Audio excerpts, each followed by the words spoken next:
Chalmers, what do you believe is the easy problem with consciousness? Well, I think there is no easy problem with consciousness, honestly.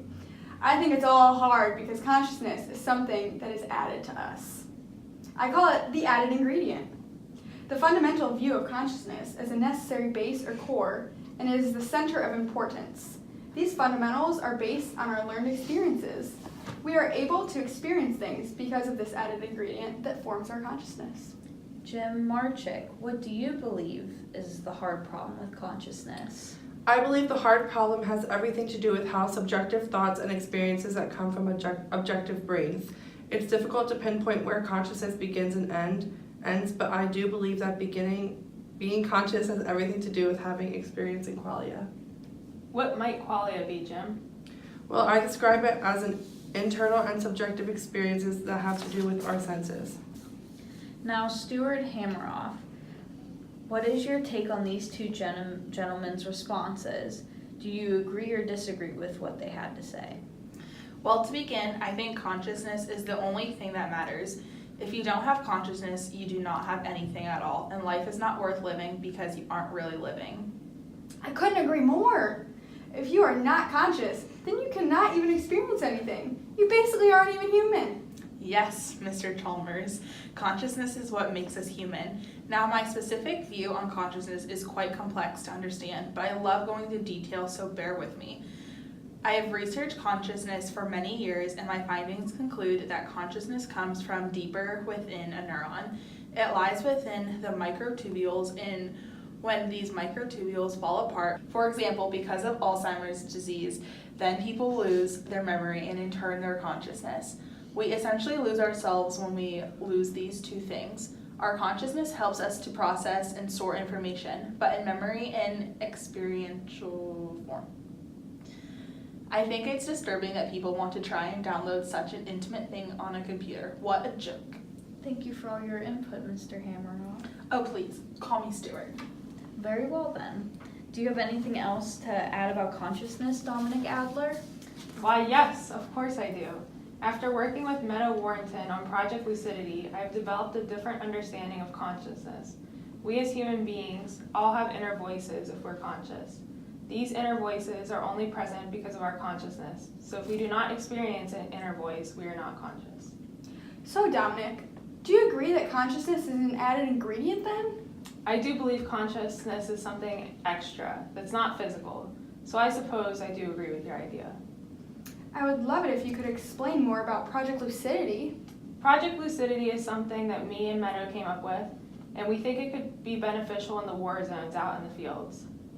We are working on a helmet that the soldiers can wear out in the field. These helmets recognize their inner thoughts of a person wearing it and transfer these thoughts to others wearing the helmets, so they do not have to speak out loud and potentially give away their positions to the enemy. Going back to what Jim mentioned earlier about qualia, I have an interesting question for all you gentlemen. If I were to give each of you a piece of mint gum, would you each taste the same thing? Well, of course not. We all have a different added ingredient. We all experience things differently and separately.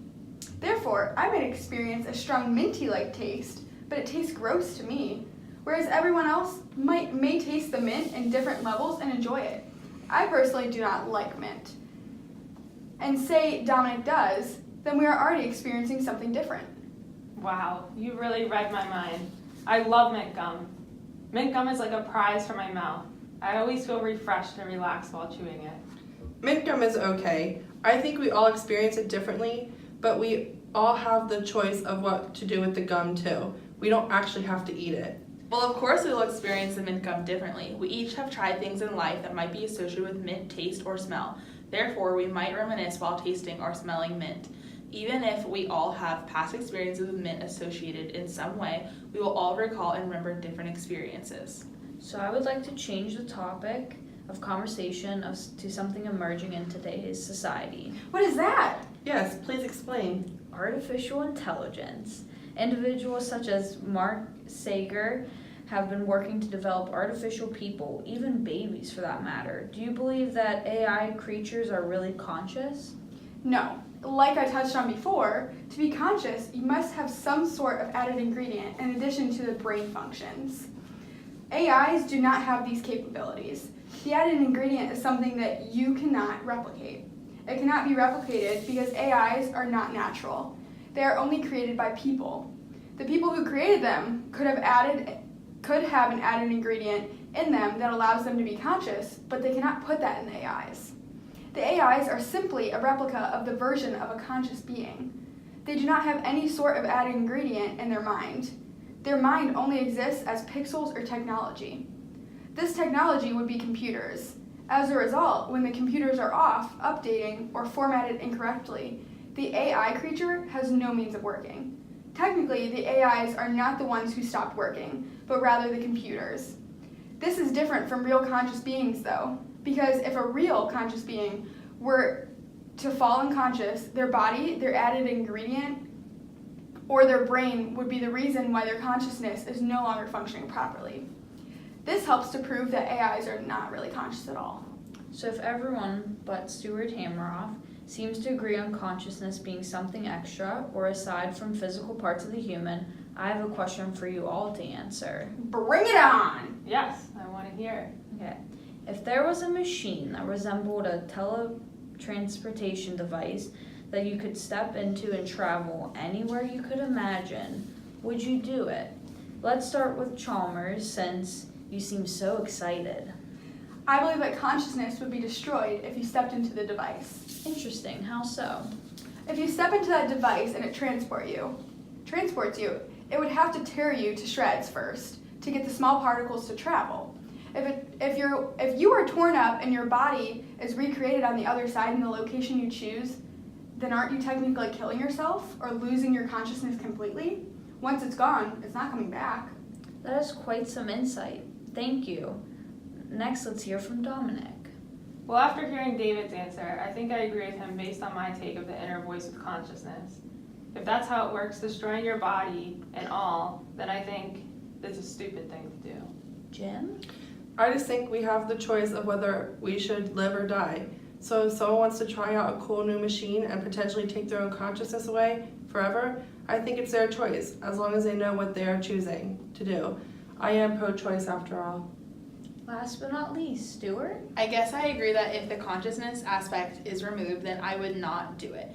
But it solely depends on if the microtubules are still intact. Because if they are, then I think consciousness might come back alive. But like I mentioned before, if some no longer have consciousness, they lose all their memories and experiences, and therefore they basically are dead already. Thank you all for your input. One last question before I leave you all today.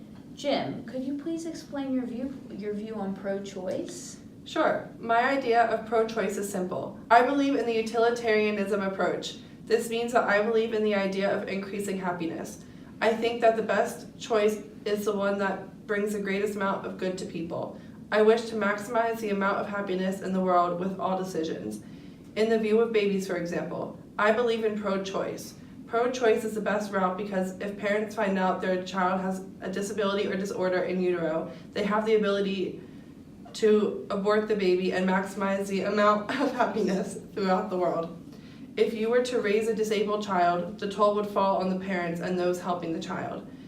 That in turn would decrease the amount of happiness in these caregivers' life.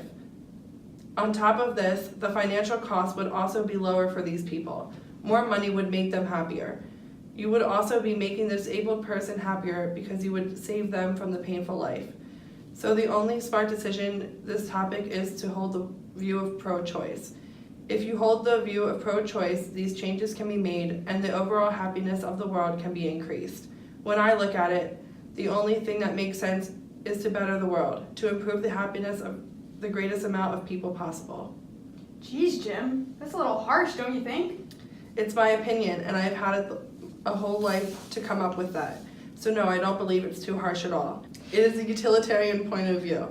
I am not only helping me, but I am helping to better the well-being and happiness of a larger number of people in this world. That's what really matters to me. In my mind, and in the mind of other utilitarians, pro-choice is the only logical way that we can improve the happiness of the greatest amount of people on this planet. Well, before we get into something unnecessary, I would like to thank you all for joining me today. I hope to see you all again soon. Thanks for having us. I'll contact you about our next interview soon. Now don't you go messing with your microtubules, sir. Oh, Stuart, you funny man. Goodbye.